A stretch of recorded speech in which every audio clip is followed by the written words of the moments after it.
How to convert Google Sheets to PDF. Need to share your spreadsheet but keep it look sharp? Converting to PDF is the perfect way to preserve your formatting and avoid messy layout. Let's export like a pro. Open your Google Sheet.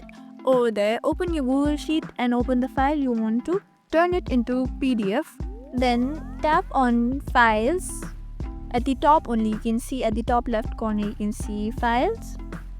And there you can see Share, Email and Download. So simply tap on Download.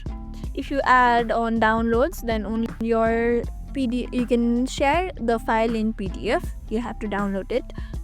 So tap on. Here you can see many other options. So simply go on PDF.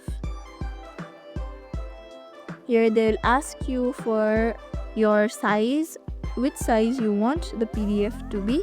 Arrange the size accordingly. And over here you can see current sheet, workbook, all sheets, which sheets you want, all.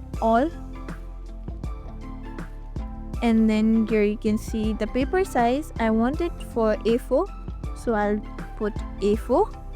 And then landscape or portrait, you arrange it according to your requirement and tap on export, and then your file will be converted into PDF.